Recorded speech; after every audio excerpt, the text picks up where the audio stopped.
Boa tarde, pessoal. Estamos aqui iniciando esse evento, que é um evento teste, que é um evento, um pré-congresso, que antecede ao nosso congresso agora de agosto.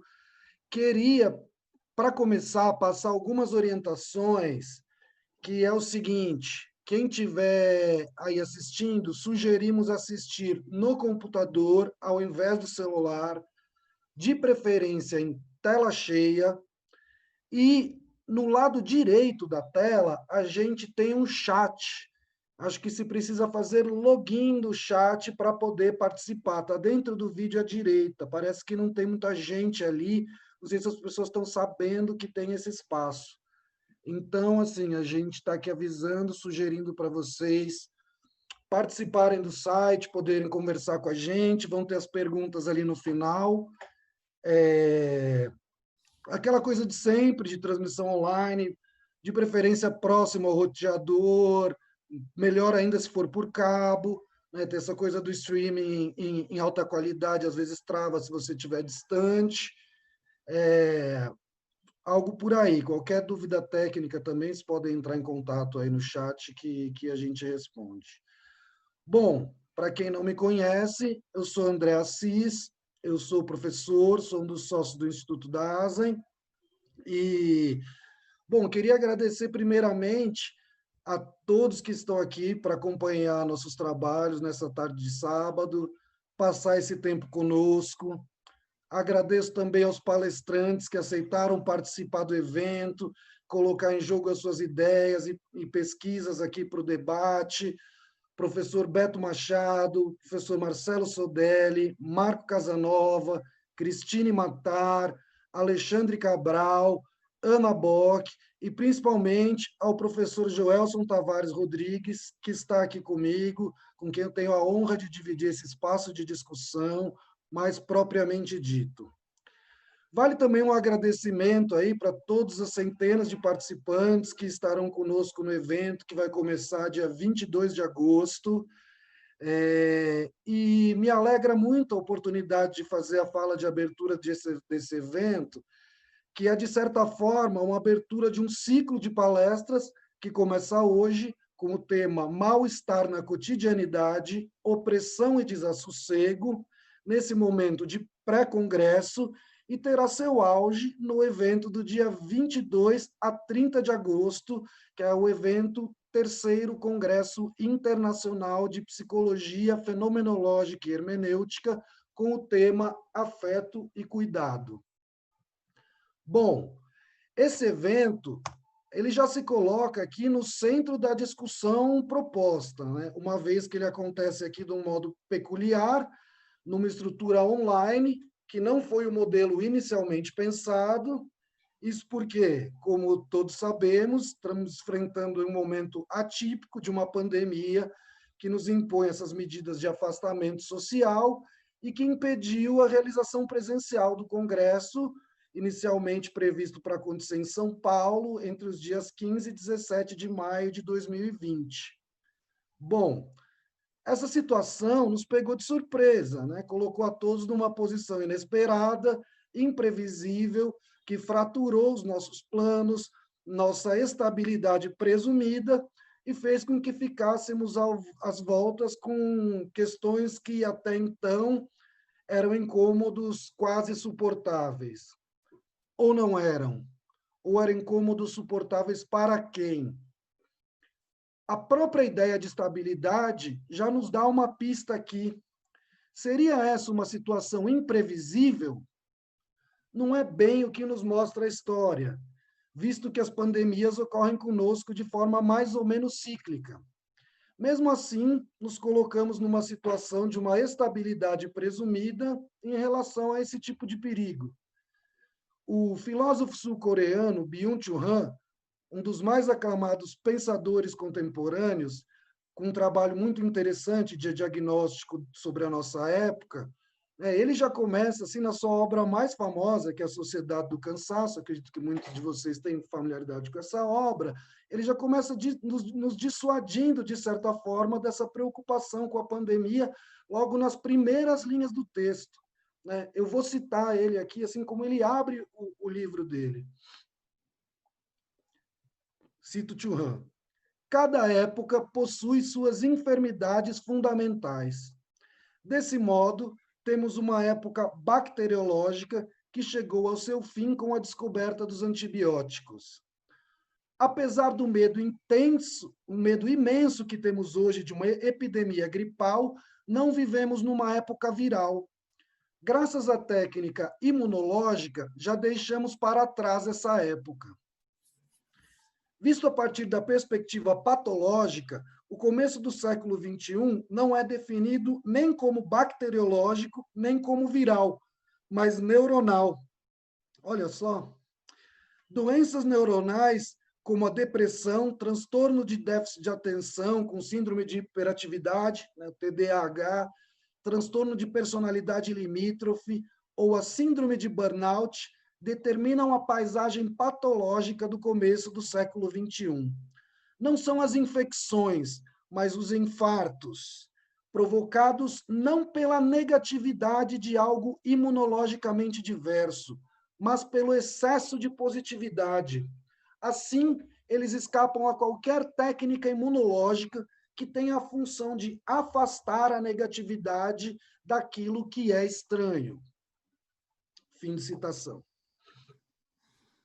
O autor cita, nesse excerto, o medo de uma epidemia gripal do qual nos protegemos por meio de técnicas imunológicas com as quais, nesse momento, ainda estamos contando como salvação para podermos experimentar algo próximo daquilo que conhecemos como normalidade. Mesmo com essa perspectiva, o impacto da pandemia já se deu e caímos num espaço diverso e inesperado que, muito provavelmente, deixará marcas em toda uma geração. Bom, essa análise algo equivocada de Churran não coloca em descrédito a sua obra e toda a leitura da era neuronal marcada pela supressão do negativo, daquilo que resiste em favor de uma sociedade que pretende uma vida sem arestas e rugosidades, características da alteridade e do negativo. Esse tema, assim como a leitura peculiar do autor de conceitos como positividade e negatividade, caros àqueles que, como eu, se dedicam ao estudo do filósofo Martin Heidegger, serão tratados em outro momento de maneira mais apropriada. Por ora, vamos nos ater à questão da estabilidade. Numa perspectiva fenomenológica, já com seu caráter hermenêutico acentuado, Heidegger radicaliza o conceito russeliano de intencionalidade no termo existência, colocando a experiência humana numa dialética entre estabilidade e a instabilidade, entre a familiaridade e a estranheza, experimentando então o caráter paradoxal da existência que o professor Gilberto Safra, que é convidado para uma sessão plenária do evento em agosto, denomina fragilidade do entre. Cito ele aqui, entre o dito e o indizível, entre o desvelar e o ocultar, entre o singular e o múltiplo, entre o encontro e a solidão, entre o claro e o escuro, entre o finito e o infinito, entre o viver e o morrer. Fim da citação. Ou seja, de início, na maioria das vezes, contamos com a estabilidade que torna possível abrigar a instabilidade que nos é originária. Bom, para Heidegger, essa estabilidade se dá por meio de certo esquecimento, de uma fuga da nossa estrangeiridade, do nosso não ser, do nosso caráter negativo. Fuga essa que jamais logra êxito radical e, por isso, está sempre a um passo de fracassar. Porém, quase sempre, uma vez mais, se retifica e nos protege da instabilidade que somos, do risco dessa instabilidade vir à tona, ganhar o primeiro plano e, dessa forma, se apresentar em seu caráter ameaçador e desorganizador. Bom, ao longo da vida, cada um de nós experimenta medidas diversas no modo como essa relação dialética se dá. Por vezes, a instabilidade ganha corpo a partir da quebra dos alicerces por meio dos quais nosso espaço existencial se estabiliza. Experimentamos mortes simbólicas, rupturas do tecido cotidiano que nos protege e nos vemos lançados de maneira mais clara na incontornável tarefa de ter de ser. De uma vez mais, ter de reconstruir esse espaço existencial. Lembrando aqui, né, a célebre frase do Guimarães Rosa: viver é um rasgar-se e remendar-se. Como então podemos pensar uma situação como essa, na qual a fratura na estabilidade do mundo, como espaço existencial compartilhado, atinge em cheio a todos nós? Esse rompimento da dimensão tranquilizadora da habitualidade dos nossos assuntos cotidianos parece nos colocar frente a frente com os impasses, com os dramas que já sempre estiveram por aqui instalados. A começar pelo modo como agora, aquilo que podemos chamar de condição ontológica, condição humana ou existencial, tende a invadir o dia a dia e instabilizar os nossos projetos. Não poder contar com os planos organizados para o futuro, ter de lidar com certa sensação de suspensão do futuro, parece trazer à tona com mais força o fato inexorável de que estamos em jogo, de que somos finitos, de que somos sós e não podemos dispor de sentidos a priori para a nossa existência. Esse vir à tona da nossa condição, sem estarmos preparados para ela, só pode mesmo ser experimentado como ameaça? Bom, essa pergunta será feita uma vez mais para a professora Alice Rose Raicuns, que esteve conosco 2 anos atrás, no Rio de Janeiro, e é nossa convidada para falar agora, no dia 29 de agosto. E para quem, buscando superar uma leitura binária, né, da relação entre próprio, impróprio, ser e tempo, do Heidegger, nos fala de ao menos uma terceira possibilidade existencial para além do próprio e impróprio. Quer dizer, Alice ela faz uma leitura de ser e tempo buscando superar essa binariedade entre o próprio e o impróprio, né? Se você fizer uma leitura dura de ser e tempo, você vai perceber que ou bem o Seraí, o Dasein, né, ele foge de si, né, ele foge de si e se abriga numa estabilidade do mundo, ou bem ele se apropria de si, que depende, na verdade, de você estar pronto para você. Né? O Heidegger vai falar que o ser aí necessita de um certo querer, de uma certa prontidão para si, uma prontidão para se angustiar. Bom, a Alice vai colocar que existe pelo menos uma terceira possibilidade, que é da nossa condição vir à tona sem estarmos prontos para ela, né? Sem a gente estar preparado para isso. Bom, nesse caso, ela vai dizer que a gente experimenta a nossa condição como ameaça, né? A nossa condição aparece sempre num caráter ameaçador, quando ela vem à tona sem estarmos prontos. Bom, essa é uma pergunta, será mesmo? Né? Será que a gente não tem uma possibilidade diversa de lidar também sem todo o heroísmo da propriedade, da singularização, né? De dar lugar para isso? Bom, de todo modo, estamos tendo que lidar com esses dilemas existenciais de base, buscando dar lugar para eles e nos afeiçoar à precariedade da nossa condição, sem que ela possa ser experimentada unicamente como insuficiência. Cada um de nós está às voltas com isso de maneira particular e respondendo a isso na chave singular. Do paciente ao terapeuta, considerando aqui apenas o âmbito clínico desse desassossego. O que dizer, então, das questões clínicas que se impõem no espaço da terapia? O que é o sofrimento no seu caráter contemporâneo, exacerbado por essa situação? Como acolher? Como se vincular aos outros estando fisicamente distante? A supressão física, esse modo de atender online que muitos de nós estamos fazendo, como pacientes ou como terapeutas, impede isso mesmo? Até que ponto? Bom, Essas questões vão ser tratadas mais detidamente aqui pelo professor Joelson, né, pelo Beto Machado, que fala em seguida, professor Marcelo Sodelli e também a professora Cristine Matar. Vão falar um pouco sobre isso hoje. Bom, por outro lado, pensando no espaço do mundo, no caráter ôntico das nossas questões, parece que a pandemia faz cair o véu que, apesar de transparente, teimávamos em achar que encobria os problemas da nossa organização como sociedade nas nossas questões estruturais, né? Do racismo ao machismo, né? Do espaço que dispomos para os nossos filhos, pais, amigos, companheiros e para nós mesmos.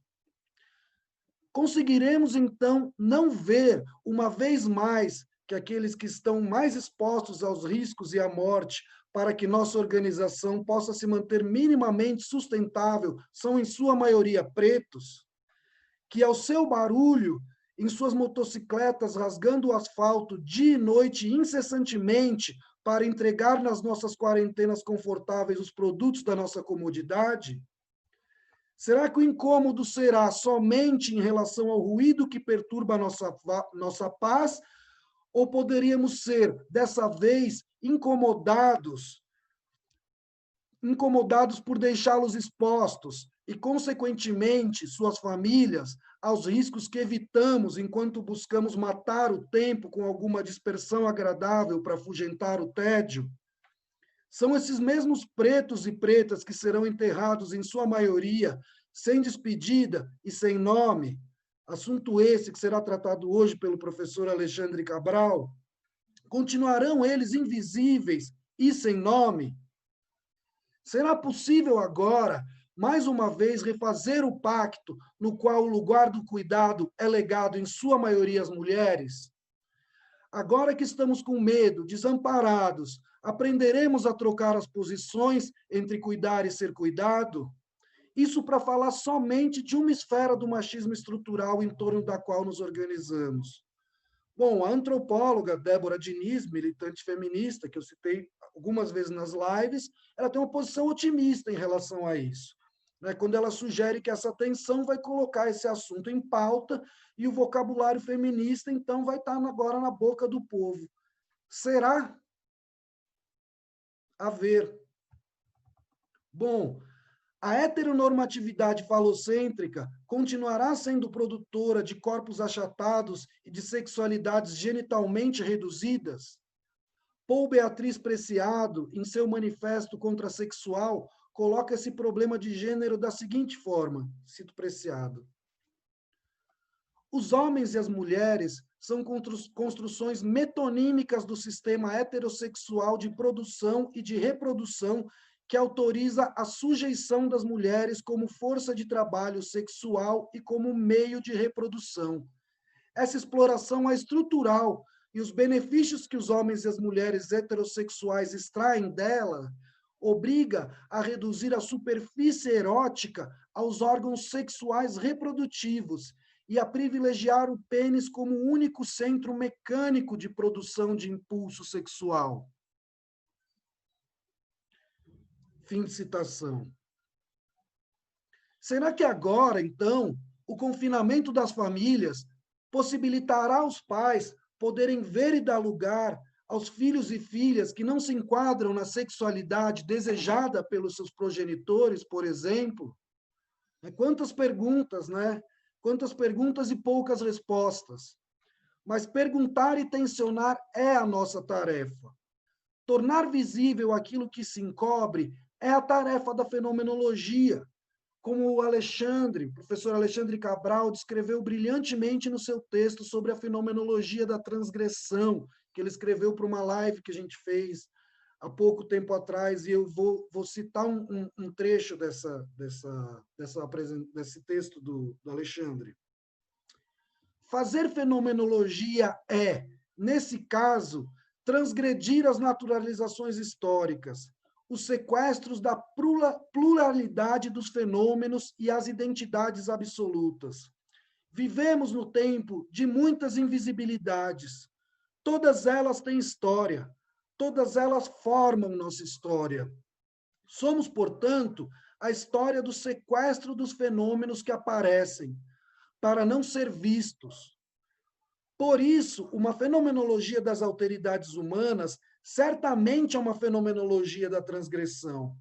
Como falar de alteridade abstratamente, se as alteridades têm nomes próprios? São mulheres, existências negras, mães solteiras, comunidades de povos originários, prostitutas, LGBTNQI+. É preciso pensar uma fenomenologia feminista, uma fenomenologia negra, uma fenomenologia trans, etc. Fim de citação. Vamos pensar, então, os modos de ser contemporâneos. Não é possível viver no mundo da ontologia como se vivêssemos em suspenso. Muito menos pensar numa clínica que só se reporta ao ontológico. Claro que o modo de fazer clínica no âmbito da fenomenologia hermenêutica é escutar o discurso cotidiano, ao mesmo tempo em que se escuta como a pessoa se relaciona com sua condição. Mas cabe também estudarmos os aspectos ônticos do nosso mundo e pensarmos nos modos de sofrimento atuais. O próprio Heidegger nos dá essa indicação nos seminários de Zolikon, quando fala da necessidade dos clínicos de conhecerem o seu mundo. Existem muitos modos de sofrimento com a marca da contemporaneidade.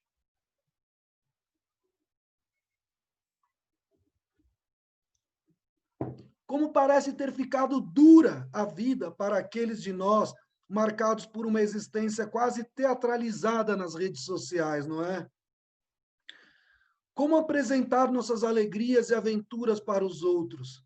Bom, certamente isso permanece, mas não da mesma forma, não com tanto assunto, pelo menos.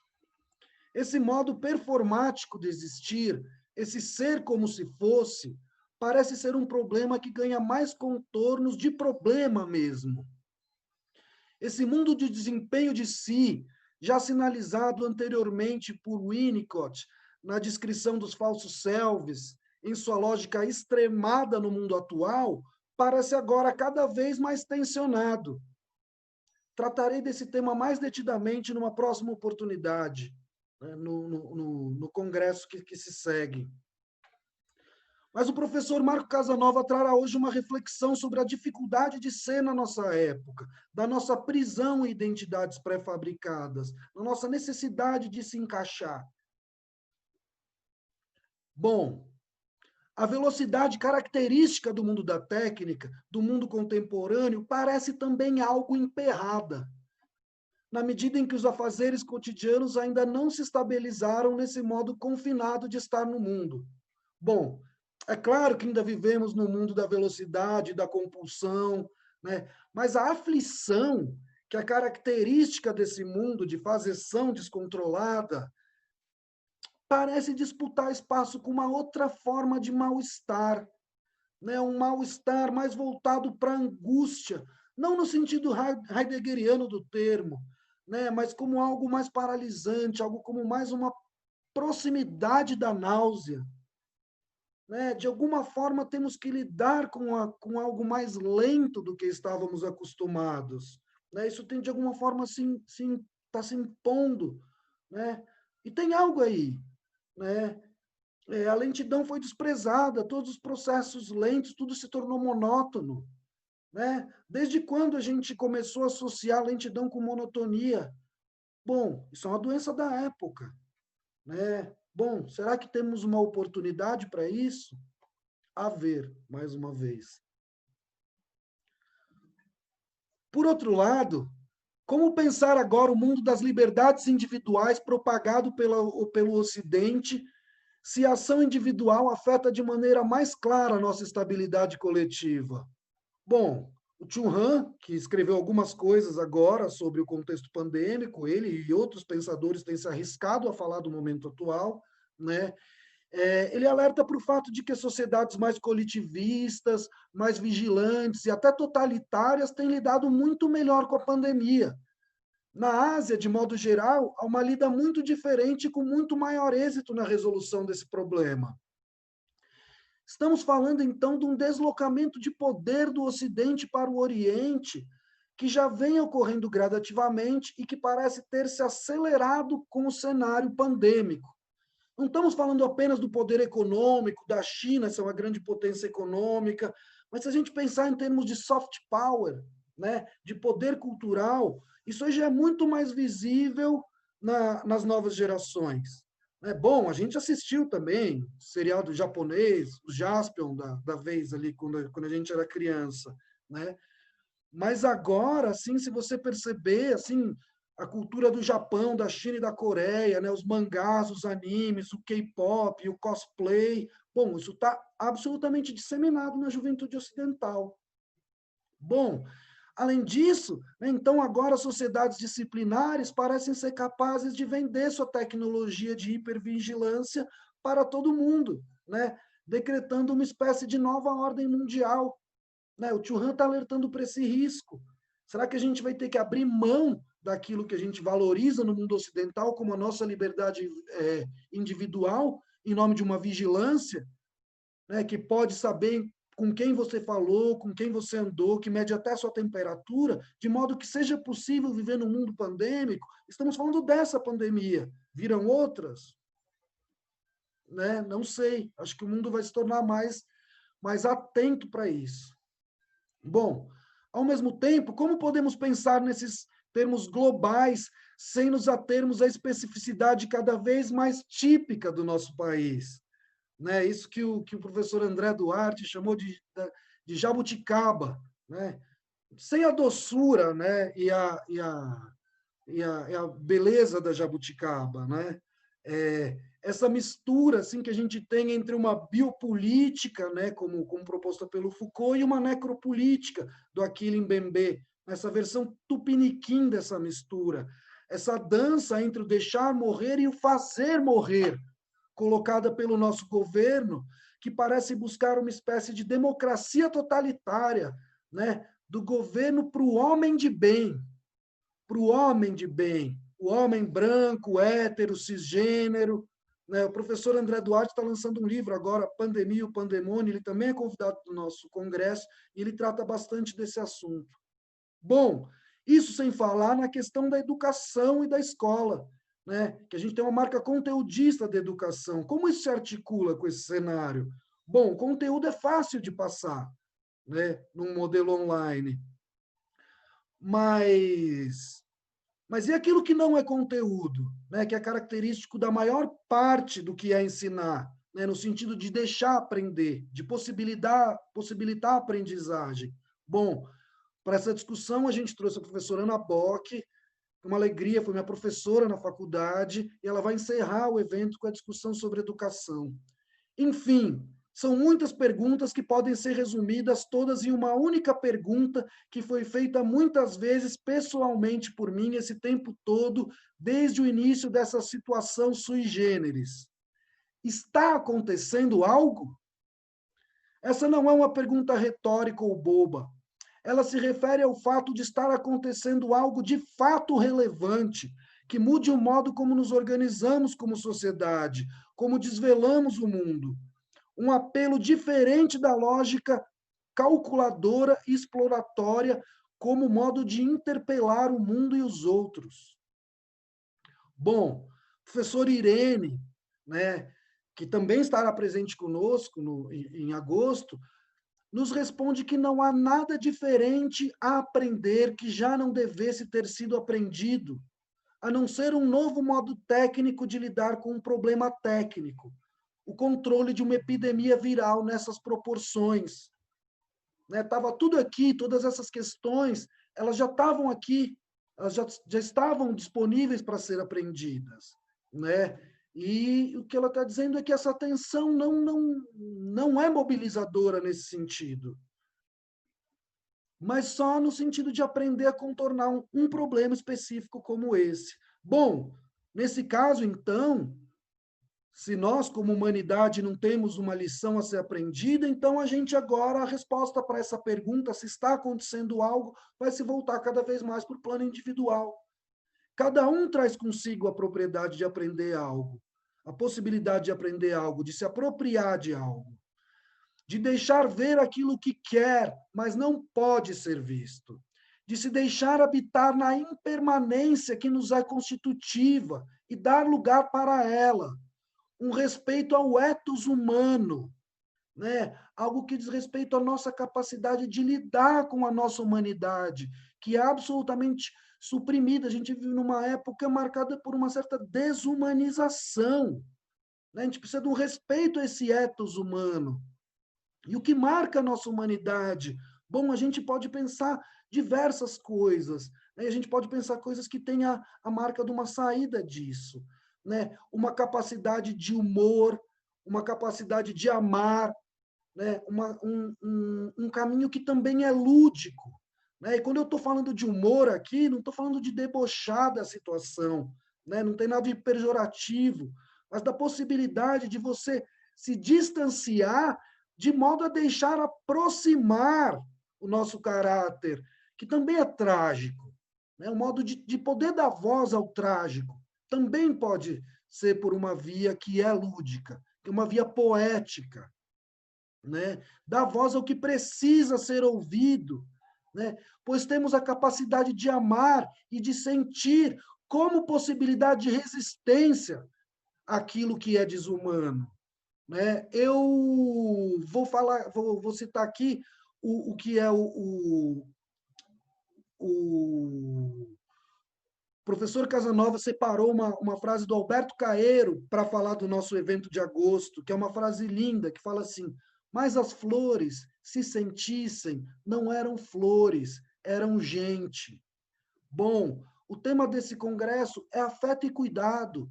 Afeto e cuidado tem tudo a ver com a situação nefasta com que vivemos, né? Também é uma forma de resposta, é uma forma de resistência, né? Então, assim, nós somos gente, mas podemos ser gente e também ser flor, né? Podemos sustentar a primavera, né? Lembrando aqui o professor Casanova, podemos lutar com facas amoladas e também com flores, resistindo como facas e como flores, pois o homem, por mais que seja instável, por mais que não seja, e justamente por isso é mais sólido do que a maré, como diria Fernando Brant. Bom, é nesse clima aqui, meio de prefácio dos eventos que se sucedem de agora até o dia 30 de agosto, que eu encerro a minha participação, a minha fala. Agradeço todo mundo. Passo a palavra agora para o professor Joelson Tavares Rodrigues. Um abraço, professor, um abraço a todos.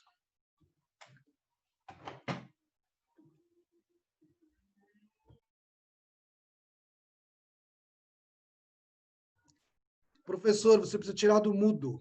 Obrigado. Ouvindo? Boa tarde, pessoal. Gostaria de agradecer aí aqueles que estão à frente do evento, ao André, ao Casanova, né? Meu nome é Joelson, como já foi falado, eu sou médico, sou psiquiatra, sou professor da Universidade Federal do Rio de Janeiro, no curso de Medicina, e fiz mestrado e doutorado em psicologia e tenho estudado, né, a partir de Heidegger, essas manifestações do sofrimento, que é a minha área de interesse, que se manifestam de determinadas formas na experiência do contemporâneo. Fiz até uma proposição meio ambiciosa demais, que era falar sobre ansiedade, sobre depressão, sobre compulsividade. Vai ser impossível, não haverá tempo de tratar disso tudo. Mas vou ler um texto. Esse texto, na verdade, é uma parte de um livro que eu estou lançando, que será lançado pela Via Veritas. Na verdade, já foi lançado, a gente vai fazer um lançamento na terça-feira, e com a presença também do Casanova, da Cristina, do Roberto Novaes, que vão estar junto comigo aí no lançamento. E faço aí já o convite para vocês participarem. E parto aqui já de uma pressuposição de que as pessoas já estão ambientadas com as terminologias e com o ambiente conforme Heidegger trabalha e conforme ele trabalha, sobretudo, a questão da angústia, porque eu trabalho com uma pressuposição de que, de alguma maneira, o que nós temos são manifestações de alguma forma derivadas disso que Heidegger trabalha como angústia do ponto de vista ontológico, e o que nós temos do ponto de vista ôntico, e, sobretudo, o que a gente chama de sofrimento psicológico, é, de alguma forma, o que, inspirado aí num termo que o Medarbós utiliza, uma psicologização da angústia, ou seja, um modo de resistência àquilo que se abre a partir desse fenômeno mais originário, conforme Heidegger trabalha.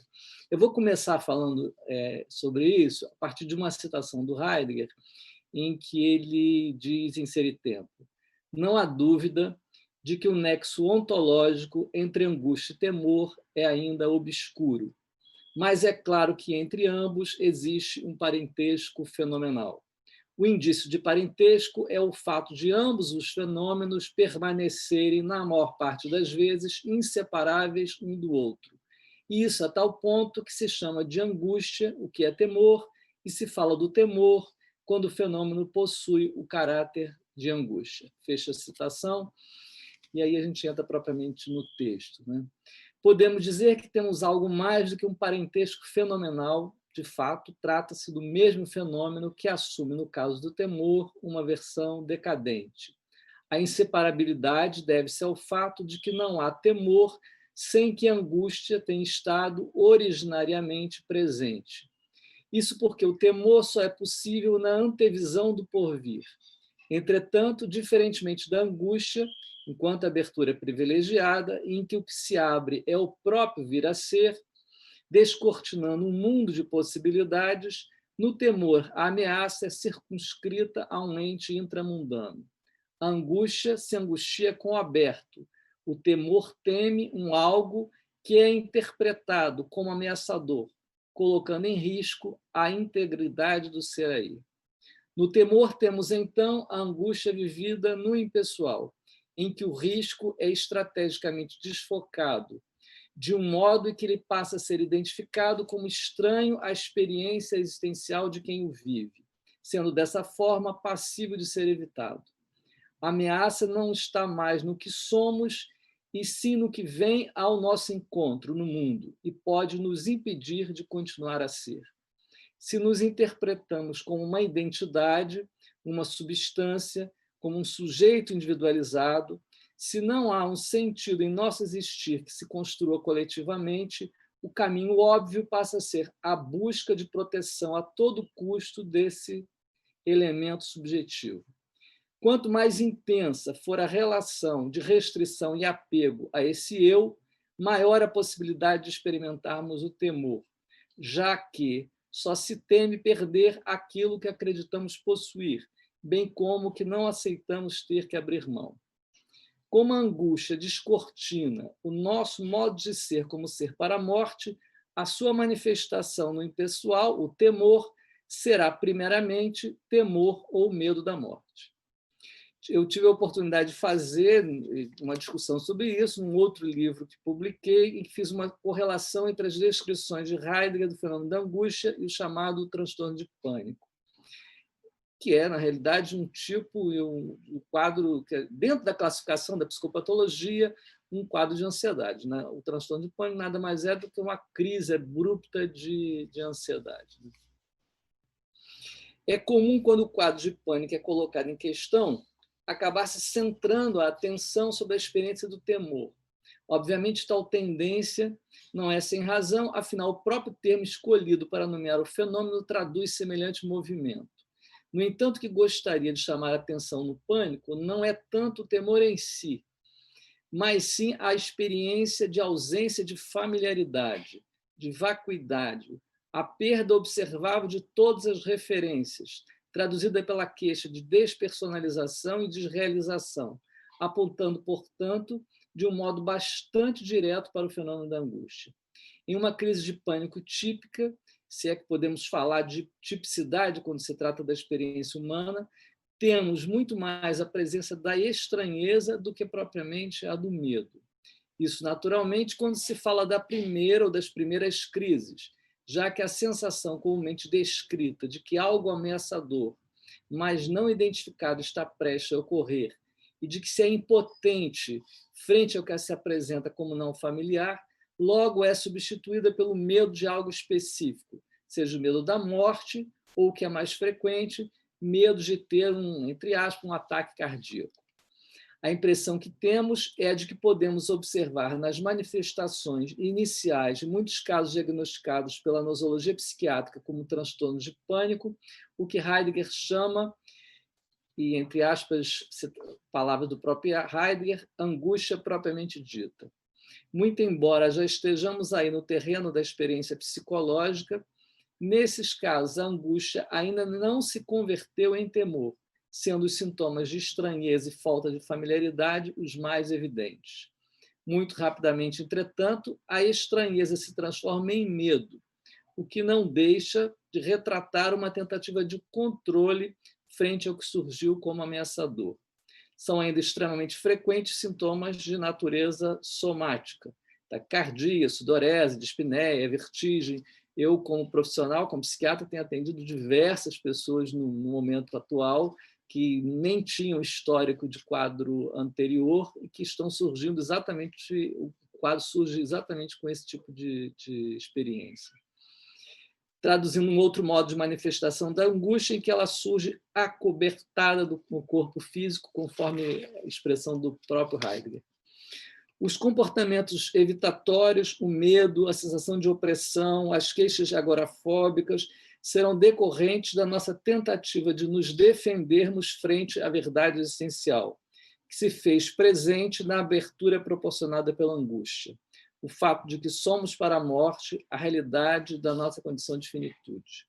Ratificando essa nossa posição, observamos uma emergência das crises de pânico após situações de perda, sejam essas perdas originadas pela morte, o que é muito comum, bem como rupturas de projetos, relacionamentos, enfim, de condições que confeririam um território de familiaridade e segurança. Um exemplo disso, mais uma vez, a situação pandêmica em que os quadros de pânico estão pipocando, né? Enquanto essas estruturas de negação funcionam, temos a ilusão de invulnerabilidade. Nessa condição existem, sim, medos e angústias, mas elas não ameaçam, de fato, a tranquilidade, muitas vezes intranquila, do cotidiano. Ao contrário, ela lhes mantém o movimento que nada muda, criando alianças poderosas entre os sujeitos e as identidades que os nominam. As situações de limites, de perda, morte, têm o papel de nos colocar em contato com a condição existencial que sempre nos pertenceu, mas da qual nos mantínhamos distanciados. A familiaridade vê-se confrontada, surgindo a condição de estranheza, de que buscamos escapar através de um novo mergulho no impessoal. Sendo essa fuga bem-sucedida, retomamos a familiaridade com a resultante neutralização da angústia, o que é muito comum. Não havendo a possibilidade de reconstituição das estruturas de... Perdão, gente. Não havendo a possibilidade da reconstituição das estruturas de negação, buscamos, então, fugir de um outro modo daquilo que se abre, deslocando a ameaça para o mundo, como um ente que vem ao nosso encontro. Passamos a evitar e a temer esse ente que nos coloca em ameaça. Em função desse fato, é que podemos observar nesses casos, quase que invariavelmente, a presença de elementos que provocam uma disruptura na estrutura de sentido. Os sintomas somáticos, em nosso entendimento, apresentam-se secundariamente ao confronto proporcionado pela angústia, muito embora possam surgir de modo primário ao temor. Nota-se que o medo pode aparecer ou se agudizar a partir de uma taquicardia, por exemplo, que coloca em cena a possibilidade de uma patologia cardíaca. O que é importante salientar, no entanto, é que tanto o temor como a sintomatologia somática, no caso em questão a taquicardia, só são possíveis porque, de um modo originário, a angústia se fez presente. As queixas de medo e angústia muitas vezes surgem de um modo muito menos agudo. Notamos a sensação de intranquilidade, a queixa de se viver sob uma constante ameaça, de se estar todo o tempo buscando controlar a possibilidade de uma doença, de um revés, de algo interpretado como perigoso e ameaçador. Também aí são frequentes as queixas somáticas, especialmente localizadas no sistema cardiovascular. Se buscarmos um correspondente com a nosologia psiquiátrica, diremos então estar nos referindo a um transtorno de ansiedade generalizada.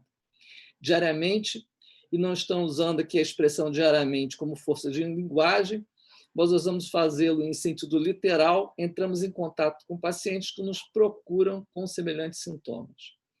Apenas como um exemplo ilustrativo de um desses casos que fazem parte da nossa rotina diária, lembramos de uma paciente de 19 anos que nos procurou referindo estar vivendo sobre intenso medo. Em seu relato, nos disse que, após um processo cirúrgico, em que teve que retirar a sua vesícula em caráter de emergência, passou a se sentir intranquila, constantemente ameaçada. Sabia estar curada da patologia que a levara à cirurgia. No entanto, dizia ter receio de vir a ser acometida por um outro problema, dessa vez mais grave ou mesmo fatal. Sentia-se dispneica, taquicárdica, passar a evitar lugares em que se percebesse vulnerável, evitava sair com os amigos, já que somente se sentia confortável junto dos seus familiares. Os sintomas vinham lhe privando de viver a sua vida, estando a paciente sob forte restrição existencial. Muito embora a angústia e o medo da morte nos parecessem suficientemente evidentes, a paciente mostrava-se resistente a essa compreensão. Buscava encontrar uma solução que, em seu entendimento, poderia ser dada através de um recurso medicamentoso para retornar à sua antiga, entre aspas, tranquilidade. Fizemos questão de lhe mostrar que, de fato, uma medicação ansiolítica poderia permitir uma abolição total ou parcial dos sintomas, mas que, entretanto, ela não poderia substituir um exercício compreensivo, esse sim em condições de lhe proporcionar a, também entre aspas, cura que almejava. Em nosso contato ficou muito claro algo que observamos em muitos pacientes com semelhantes queixas. Ou seja, muito embora os sintomas que a incomodassem tivessem surgido após o processo cirúrgico, muito antes disso, a paciente já vinha vivendo sob uma condição de restrição existencial. Esse modo de relação com a realidade podia ser observado em sua constante necessidade de controle, traduzido por sua dificuldade de lidar com tudo aquilo que fugia à possibilidade de certeza e precisão. Dessa forma, sofria por situações corriqueiras, como uma prova em sua faculdade, uma entrevista para um estágio, um encontro amoroso, etc. Sendo assim, sem uma reflexão que pudesse questionar a integralidade de suas queixas, inserindo em sua história, em seu modo de estar aberta ao mundo, dificilmente ela estaria em condições de estabelecer uma relação de maior liberdade para com seus sintomas. Vou pular aqui um outro caso, porque não vai dar tempo.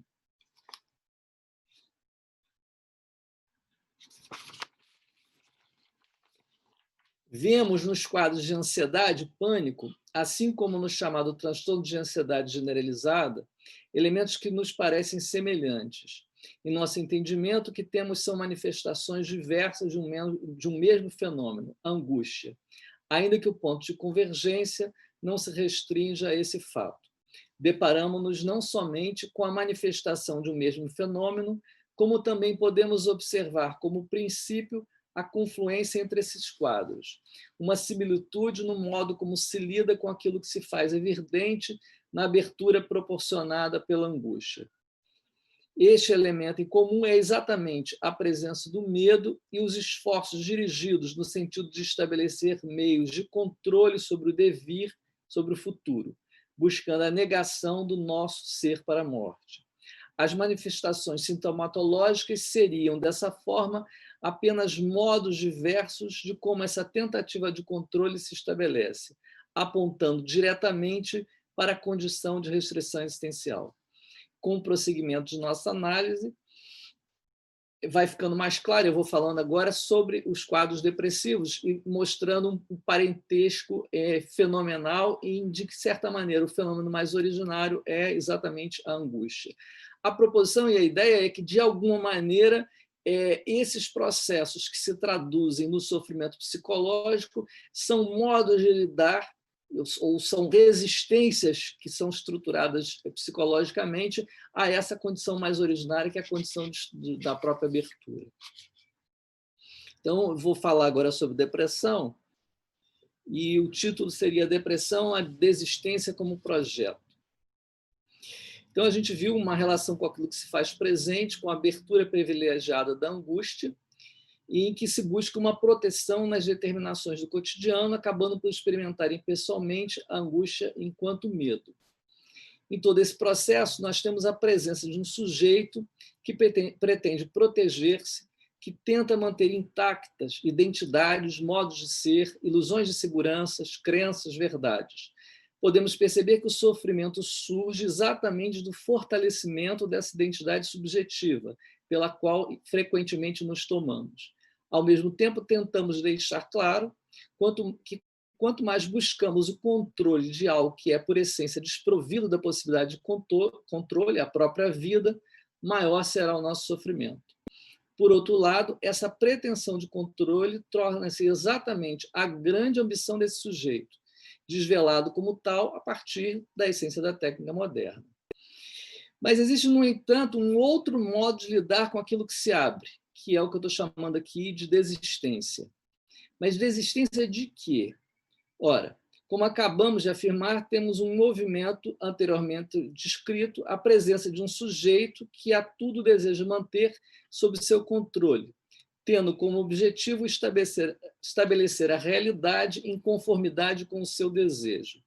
Essa pretensão, apesar de se articular sempre singularmente, constitui-se a partir de uma demanda do impessoal em nosso tempo, caracterizando aquilo que a gente poderia chamar dos anseios modernos, os anseios da modernidade, ou, se quisermos até falar daquilo que se chama de pós-modernidade. A desistência, nesse contexto, será exatamente a falência desse projeto, ou seja, o testemunho do fracasso de um sujeito que, se tomando como onipotente, pretende ter controle sobre todas as coisas. A desistência surge sempre como resposta a um controle não efetivado. E é também ela uma outra forma de controle, ou ao menos uma relação ainda de apego, sendo, portanto, uma restrição existencial. Enquanto nas reflexões que já fizemos, o medo era a tonalidade afetiva que mais prevalentemente se fazia presente, na restrição da desistência, observaremos com maior frequência o que costumamos chamar de depressão. Vale lembrar que eu estou utilizando aqui o termo depressão de um modo livre, não preocupando com a obediência aos critérios estabelecidos como necessários para a elaboração desse diagnóstico, segundo o saber clássico da psiquiatria. Queixas depressivas são extremamente frequentes na clínica. Elas se expressam pelo eu não estou aguentando mais, nada me parece fazer sentido, eu não consigo sentir mais prazer, eu quero morrer, eu me sinto fraco, incapaz, medíocre, insuficiente, limitado. Em todas elas vemos um sujeito enfraquecido, impossibilitado de projetar-se frente ao porvir, ou melhor, estabelecendo essa projeção com uma clara restrição, em que as possibilidades não são visualizadas e as alternativas parecem desprovidas de sentido. Então, nós vamos pensar a queixa depressiva como uma restrição existencial, também ela um outro modo de manifestação impessoal de nosso fenômeno originário, a angústia. Utilizando os elementos que trouxemos quando tratamos daquilo que eu chamei de angústia psicológica, podemos refletir que, frente à abertura privilegiada da angústia, nos confrontamos com o nosso poder ser, nosso ser para a morte, buscando a retomada da familiaridade perdida. Tentamos encontrar no impessoal elementos que nos reconduzam à segurança, o que nos leva a nos proteger do que nos parece ameaçador. Esse ameaçador é deslocado para o mundo, passa a ser visto como um ente intramundano que tem a possibilidade de, a qualquer tempo, vir ao nosso encontro, o que acaba possibilitando que venhamos a ter o medo, o pânico, as fobias. Temos aí um sujeito que pretende o controle sobre o devir, através de elementos asseguradores, buscando se cercar, evitando risco, tentando afastar todas as possibilidades que lhe parecem ameaçadoras, que eu já falei anteriormente. Esse sujeito, no entanto, ele pode falhar, ele pode desistir, por não conseguir mais levar adiante o projeto de controle, que ele, no fundo, sabe estar fadado ao fracasso, já que nega o fluxo e a dinâmica da própria existência. Entretanto, como ele desiste por não ver mais alternativas que o permitam continuar tentando, mas, ao mesmo tempo, se mantém apegado aos caminhos não realizados ou realizados de um modo que não corresponde ao seu desejo. Portanto, ele sofre e se deprime. Sua depressão surge pela inaceitação da falência. Ela é o testemunho de que o projeto de controle permanece intacto, mesmo que não realizado. O sujeito sofre porque ele se toma como um projeto, o que implica que o fracasso deste é o fracasso dele mesmo, o sujeito. O sofrimento ocorre porque ele desiste, mas não abre mão, não libera, não podendo efetivamente se fazer livre. O controle, o apego e a consequente restrição de sentidos ainda estão fortemente presentes. Da mesma maneira que no medo e na ansiedade, o sofrimento da depressão surge pela negação do sujeito em aceitar aquilo que foge ao seu desejo, que não corresponde ao aceitável pelo seu arbítrio. Para ampliar um pouquinho essa discussão, eu fiz busquei em Ehrenberg, num livro do Ehrenberg que não tem tradução para o português, em francês é La fatigue d'être soir. A tese central de Ehrenberg é de que a depressão surge em um momento em que as demandas coletivas já não se dão mais no sentido de obter a obediência e a submissão do outro, mas solicitam, ao contrário, que os sujeitos assumam as responsabilidades e as iniciativas por suas escolhas, sejam si mesmos, se vejam como os agentes da liberdade individual. Em suas palavras, abre a citação, essa maneira de ser se apresenta como uma doença da responsabilidade, na qual domina o sentimento de insuficiência. O deprimido não é o autor, ele está cansado de ter que tornar-se si mesmo. Fecha a citação. Vemos que, para Ehrenberg, a depressão está fortemente ligada a um determinado modo histórico de nos experimentarmos como sujeitos.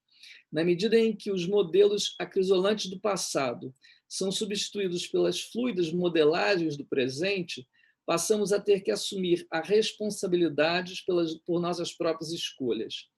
É bem verdade que a noção de liberdade que se encontra implícita nesse movimento é muito mais ilusória do que real.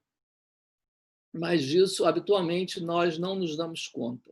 Internalizamos os valores e desejos articulados historicamente e os tomamos como singulares. Acreditamos estar agindo segundo as nossas próprias determinações.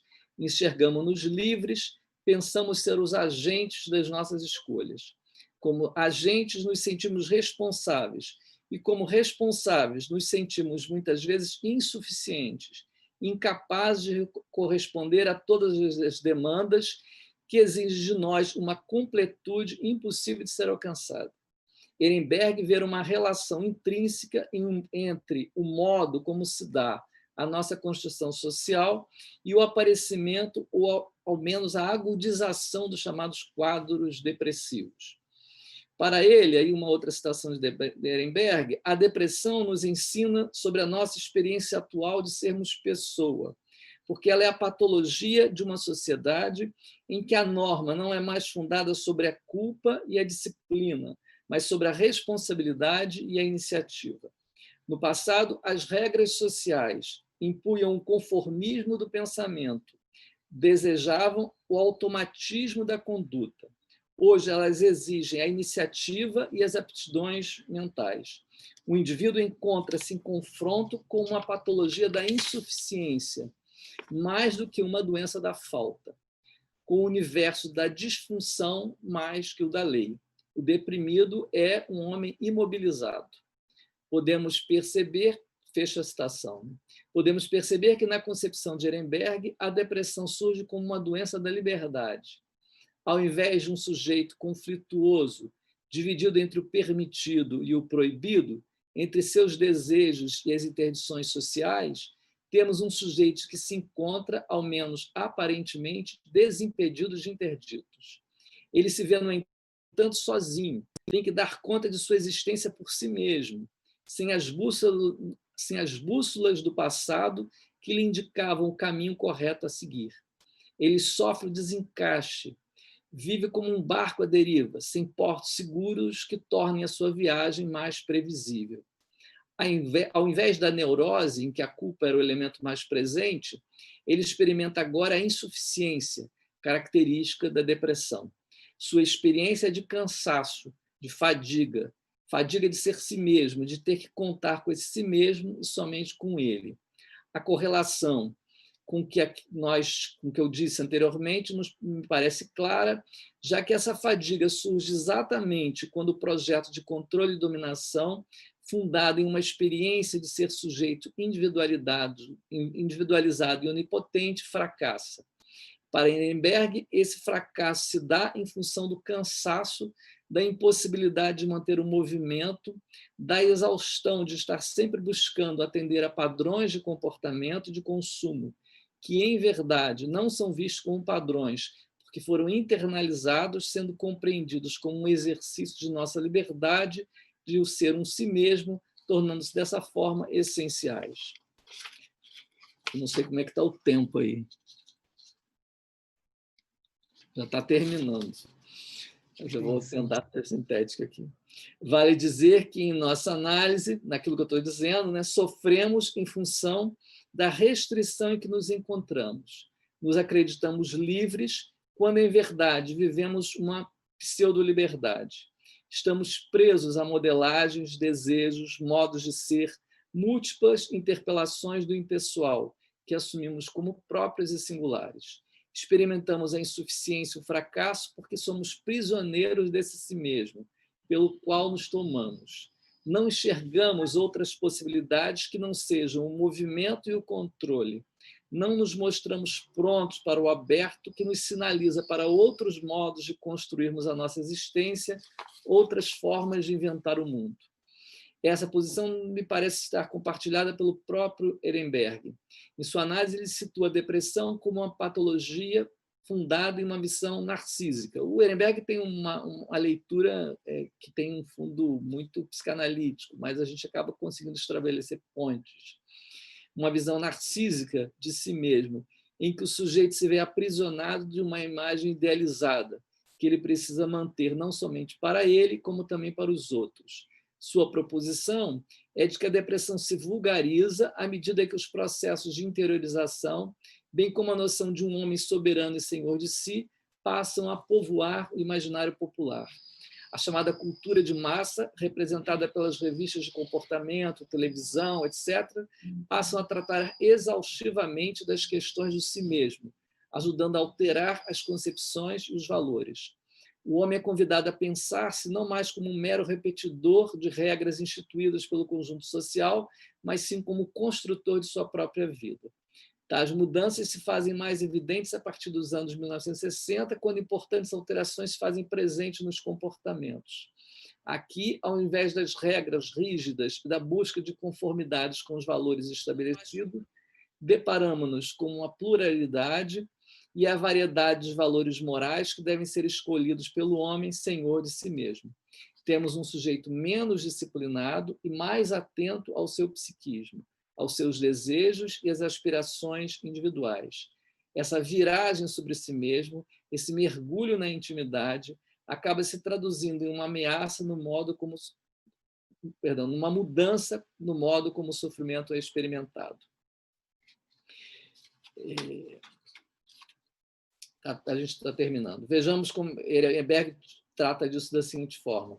Patologias mentais em que o conflito intrapsíquico é inexistente, em que, ao inverso, o sentimento de perda de seu próprio valor domina, tornam-se o objeto de uma preocupação que não existia na França nos anos 1960. E a gente pode dizer o mesmo do Brasil.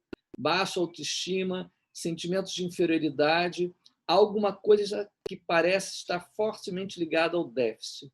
Se o conflito está ligado à culpa, o déficit está relacionado ao narcisismo. Essa é a grande lição que a depressão vai infligir ao homem que acredita se instituir como seu próprio legislador.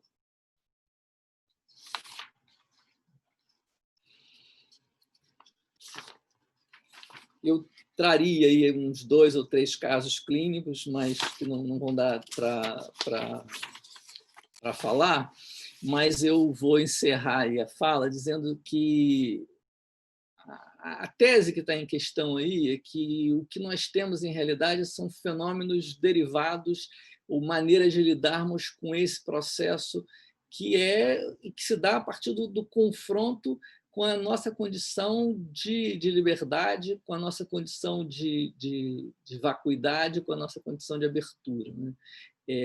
Ao mesmo tempo, esses processos me parecem terem estar suficientemente ou enormemente acirrados no nosso tempo, porque nós temos um projeto de sujeito que pretende ser um sujeito que estabelece controle sobre a realidade. Esse projeto ele é cunhado naquilo que a gente chama de modernidade, está presente no pensamento de Descartes, nós temos ele está presente na tecnologia, ele pode ser observado a partir daquilo que Heidegger vai descrever em a questão da técnica, e cada vez mais esse sujeito que nós somos convidados a ser, ele passa a lidar com maior dificuldade quando ele se confronta com aquilo que de alguma maneira, afugenta ou impossibilita a sua possibilidade de controle.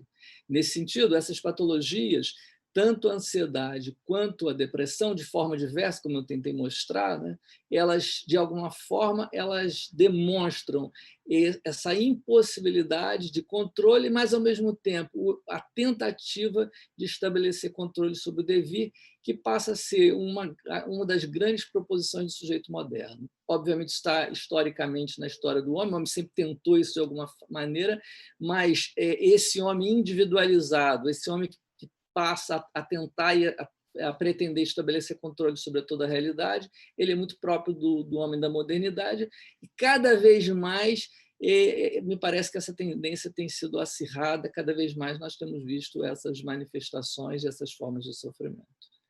É isso. Vocês desculpem aí a correria no final, mas a gente sempre tenta falar um pouquinho mais, né? Mas, de qualquer forma, acho que vai ter um tempo aí para conversa e, de repente, pode surgir alguma questão. Obrigado aí. Muito obrigado, professor Joelson. Bom, já temos aqui algumas perguntas no chat. Eu vou começar trazendo uma pergunta para você, depois coloco uma para mim, e a gente vai assim até 3h30 e a gente responde o que der, tá? Bom, uma primeira pergunta aqui para você, professor, é o seguinte: é possível acreditar que as definições médicas de ansiedade estão sendo insuficientes para o contexto atual? É difícil isso. Na realidade, assim, a definição médica ela é bem um exemplo da técnica moderna, né? Ela vai sempre se criando um outro nome para uma outra coisa que vai aparecendo. Então, rapidamente ela vai fazer isso, né? Os DSMs mostram isso claramente, né? Então, ainda que ela se torne impossível que ela haja restrições, ela naturalmente vai inventar um outro termo para isso, né? Mas a grande questão me parece nem ser essa, a questão me parece que isso significa muito pouco, né? Porque quando você pretende categorizar, e por isso que eu tenho um certo cuidado de usar isso, né? Porque eu acho que quando você cria essas categorias, parece que você, de alguma maneira, sabe o que está acontecendo com o outro e, a partir daquilo, você define o que está acontecendo com o outro.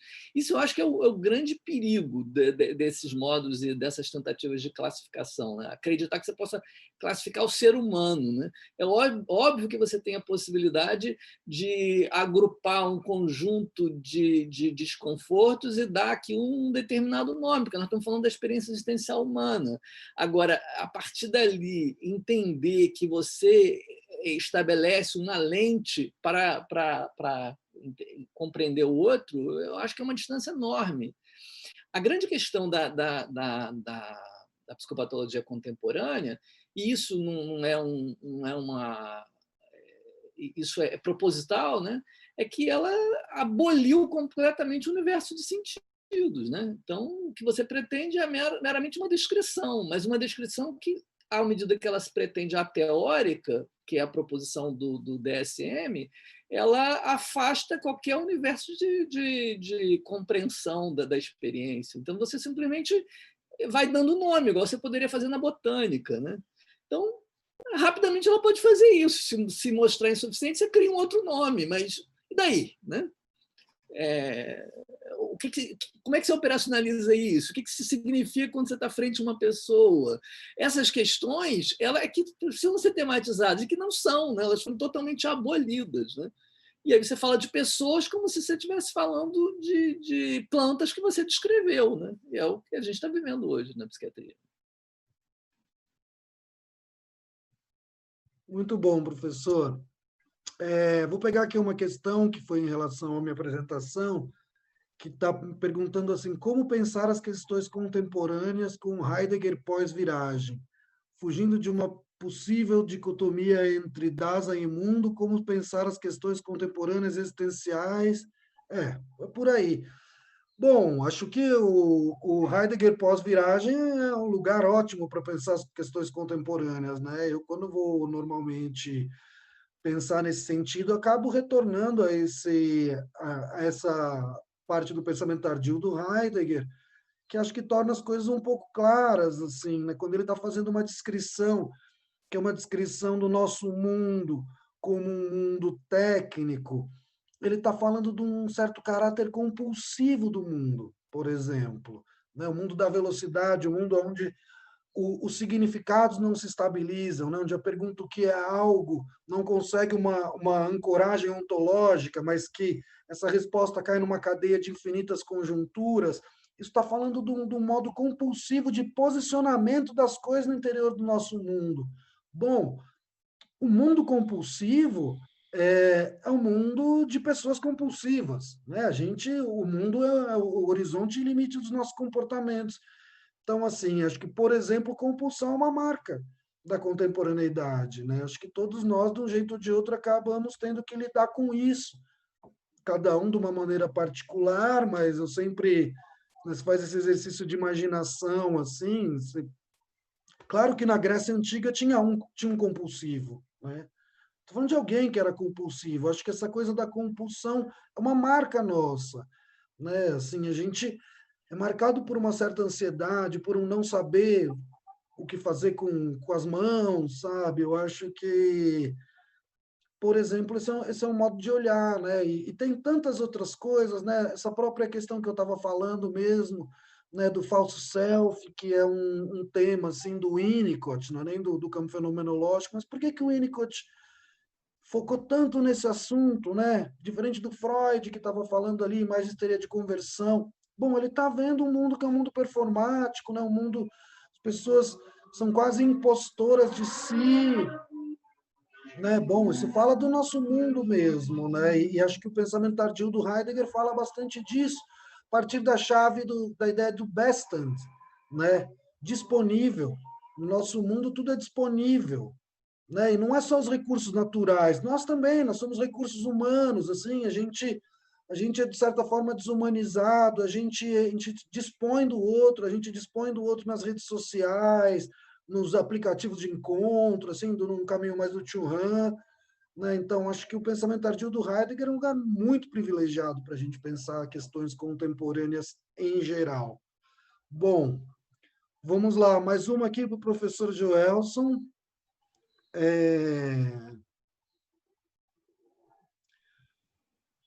Calma aí que eu tenho que achar aqui no chat.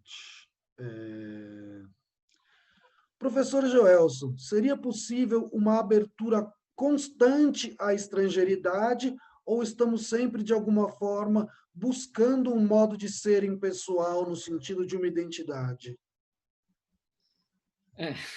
Na verdade, a impessoalidade ela é constitutiva, né?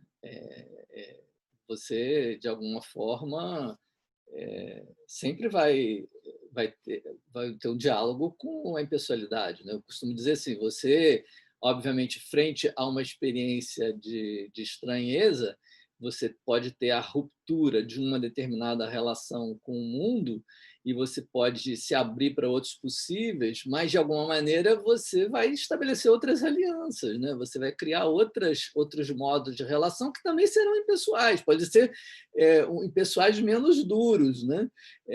Podem ser linhas de fuga, usando a terminologia do Deleuze, mas, de alguma maneira, são impessoais. Não se escapa do impessoal, né? desde que nós existimos, né, de alguma maneira, nós estamos dentro do universo de preconcepções. Né? A própria linguagem é um universo de preconcepções. Estou falando aqui, vocês estão me entendendo. Né? Isso é o impessoal, né? De alguma forma. Então, não tem como se escapar de maneira absoluta disso, porque nós somos mundo. E se nós somos mundo, de alguma maneira, a experiência da impessoalidade, de alguma forma, sempre nos atravessa. A questão da questão do aberto é que, de alguma maneira, nós tendemos a criar essa identidade como algo em si, né? Uma certa substancialidade. E essa substancialidade nos parece definir alguma coisa, quando a nossa condição originária é a própria abertura, ou seja, a identidade pela qual me nomino, ela é sempre passível de desconstrução. Essa é a questão. Agora, que eu vou, de alguma maneira, me estabelecer algumas identificações, sempre haverei de fazer isso. Não é impossível, não tem como escapar disso, nem tem porquê, na verdade. Né? Sempre vai acontecer. Muito bom, professor. Vou pegar aqui uma pergunta para mim, que até vai na linha da sua, e a gente continua também nessa discussão, aproveitando o tema, né? Tem uma pergunta que é o seguinte: na ontologia heideggeriana, fala-se do jogo entre o singular e o plural. Haveria, nesse caso, uma certa tensão entre um modo e outro? Gostaria, se possível, que o professor abordasse um pouco dessa noção singular e plural. Que relação poderia ser feita com o ser aí pessoa idosa? Bom, tem aí duas perguntas, né? Bom, como eu estava dizendo, né, na minha fala, eu estava abordando o caráter paradoxal do ser aí, né? O ser aí como aquele que vive entre o singular e o plural, entre a vida e a morte, né? A gente tem essas duas dimensões, né? Eu tenho uma solidão, que é uma solidão que me é constitutiva, mas eu sou a partir de um mundo de coexistência. Eu não tenho como suprimir uma coisa ou outra. Você pode colocar isso em termos de tensão? Sim, uma tensão dialética, mas nesse sentido, se a gente for pensar até em termos de saúde, acho que a marca da saúde é poder caminhar entre. Né? Eu estava lendo um texto outro dia do professor Luiz Cláudio Figueiredo, que é um psicanalista. Ele estava citando um outro psicanalista falando da possibilidade de, ele chama assim, stand in the spaces between, né? Estar nos espaços entre. Eu acho que é isso que nos caracteriza, né? A gente poder estar entre. Eu acho que o problema vai quando você começa a cair para algum lado, que seja o singular, ou o plural, ou o claro, ou o escuro, né? Ou até quando você acaba querendo colar nos seus modos de ser no modo objeto, né? Aí você já vai numa linha pensando assim a má-fé do Sartre, né? Um certo querer ser coisa.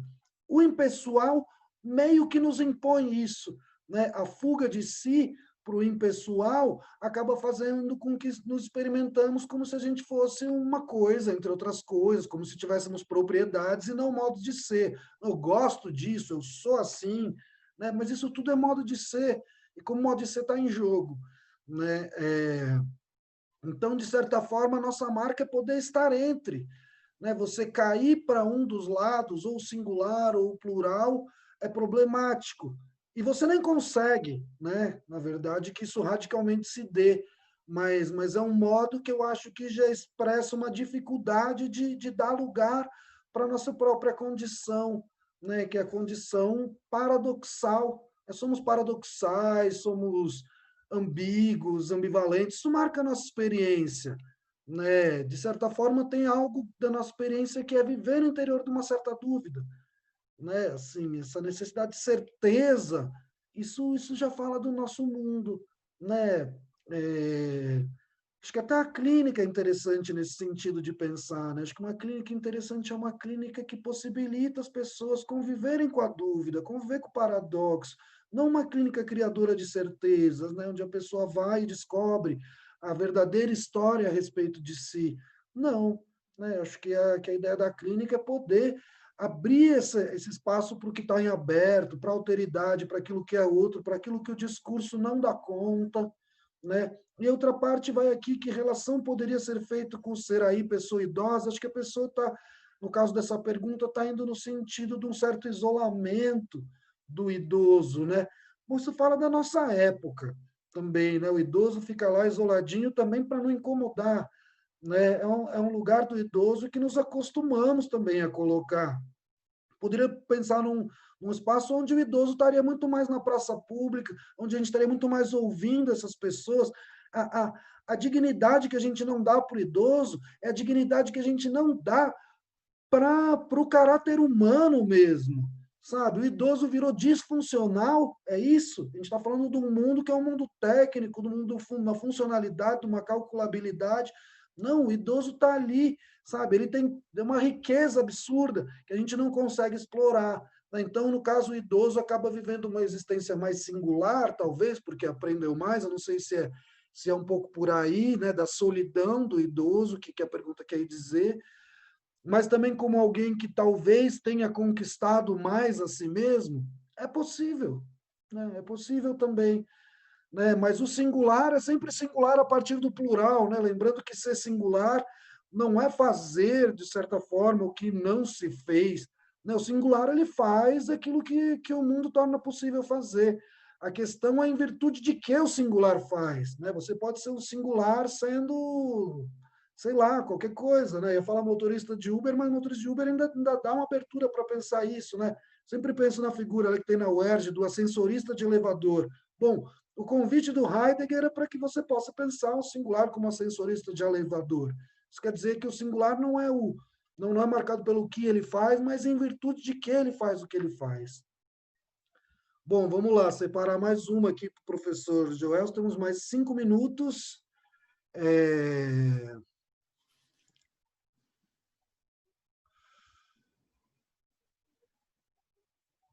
Alguém fez uma pergunta para você a respeito da citação de Ser e Tempo, qual parágrafo tal, também não sei qual a citação, não sei se você lembra, se souber dizer, né? Eu não sei qual é a citação, né? A primeira está no meu livro, está na página 249 da parte 1, que Sim, é o sim. livro mais antigo desse terceiro tempo. Olha só, aqui para você, Gelson, pegar uma aqui, ó. Quem foi, enquanto graduando de psicologia, optei pelas orientações hermenêuticas existenciais e, apesar de estar estudando a teoria, fico angustiado com a ideia da prática. Consigo compreender as questões como pânico, depressão e ansiedade, por exemplo, mas a praxis e como atender essas questões na clínica enquanto profissional ainda me deixam tenso em saber como proceder. Por favor, professor. Eu sei que o tempo está restrito, né? Mas até aproveitando um pouco o que você já vinha colocando, que eu acho que você falou anteriormente, que eu acho bem interessante, assim, na realidade, o resumo disso tudo que eu tentei dizer é que a gente sofre porque, na realidade, a gente estabelece uma relação com a vida que a vida não pode nos dar, né? Na realidade, a vida é fluxo, a vida é impermanência, e a gente quer concretude, quer certeza, quer previsibilidade. Consequentemente, eu estou o tempo todo nadando contra a maré, né? É muito esforço do ser humano, né? A gente vive o tempo todo nesse processo, né? E é um processo que gera sofrimento, né? E isso ganha o ápice no nosso tempo, né? Porque nós somos convidados o tempo todo a ser esses sujeitos que têm que estabelecer controle sobre tudo. Questão assim, isso é gerador de sofrimento. Eu penso que na clínica é preciso que você tenha claro isso, né? Eu acho que é preciso que você tenha claro isso e é preciso que você tenha claro a questão da liberdade, né? A liberdade não a liberdade no sentido desse projeto também do contemporâneo de liberdade enquanto correspondência ao seu próprio desejo, mas no sentido aí muito mais próximo do que Foucault vai chamar de liberação, ou seja, de que nós nessa relação conosco mesmo, nós temos a possibilidade de, usando a terminologia aí, que é mais próxima à rádio, de corresponder de maneira mais livre às interpelações nas quais a gente está situado. Isso eu acho muito importante, porque doença é restrição de sentido. Doença é restrição de liberdade, né? ou deprimido, ou ansioso, ou panicoso, ou isso são restrições, né? E que são restrições com as quais a gente se identifica, na qual a gente habita, onde a gente vive e onde a gente começa a operar sobre a realidade. Da mesma maneira que eu ter sofrido uma experiência que me gerou alguma sensação traumática, ou eu ter vivido determinadas situações. Todas essas situações, elas acabam se correspondendo a uma restrição do âmbito de liberdade, que é o quê? Poder corresponder de outros modos às interpelações que são sempre me dadas nessa relação na própria existência. Então, assim, eu acho que o terapeuta, de alguma maneira, ele tem que encontrar caminhos, de alguma forma, para que o paciente, em confronto consigo mesmo, possa entrar em contato com essa condição de liberdade e passar a lidar de outra maneira com as experiências. Agora, o caminho, conforme isso vai sendo construído, eu acho que faz parte do próprio treinamento. Há um campo que eu acho que é possível ser ensinado, vamos dizer assim. Agora, eu diria para o aluno assim, que está com essa angústia é o seguinte: essas coisas, e eu falo isso porque eu sou psiquiatra há 30 anos, e acho que eu comecei, primeiro fiz psiquiatria, medicina, aquele negócio bem clássico. Depois comecei a entrar a estudar essas coisas, e comecei a estudar filosofia, e comecei a estudar psicologia, fiz mestrado.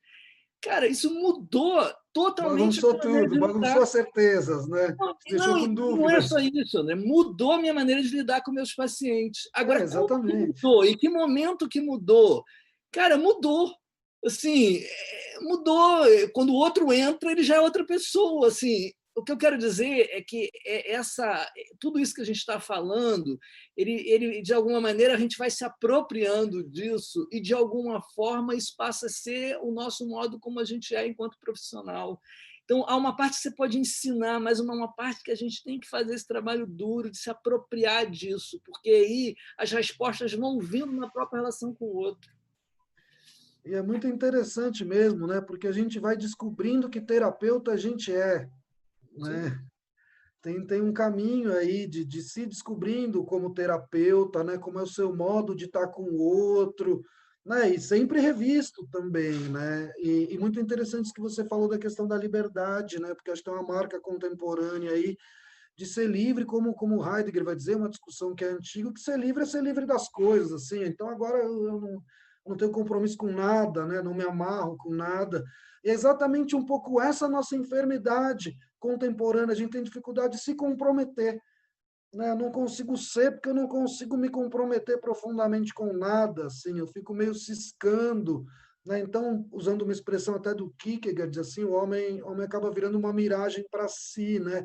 E acaba caindo nesses lugares que são lugares bem problemáticos do mundo contemporâneo. Eu acho que as reflexões só de Foucault Né? sobre a estética da existência, eu acho que ajudam muito a gente repensar essa questão da liberdade. Porque o próprio Foucault, ele viveu, de certa maneira, esse tipo de questão. Ele primeiro imaginou que, de alguma forma, a liberação frente às estruturas de poder se dariam a partir da experiência do desejo, e depois ele reconfigura essa leitura, busca os gregos. Eu acho que é bem interessante essa reflexão. Sim, sim, até o Nietzsche, né? O fim da metafísica, o homem agora livre, né? O homem livre é o homem perdido agora, né? Bom, enfim, vamos encerrando aqui. Agradeço enormemente a sua participação, professor. Infelizmente não deu para a gente ler todas as perguntas, acho que as pessoas estão acostumadas que é assim mesmo que a coisa funciona, mas agradeço a participação aí de quem fez pergunta.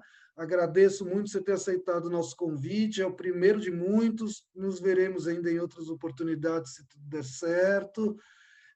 Bom, vou encerrando aqui esse primeiro bloco do evento e agora a gente tem o próximo bloco com o professor Beto Machado, professor Marcelo Sodelli, amigos meus. Beijos para vocês dois também, estão em boas mãos e agora vai.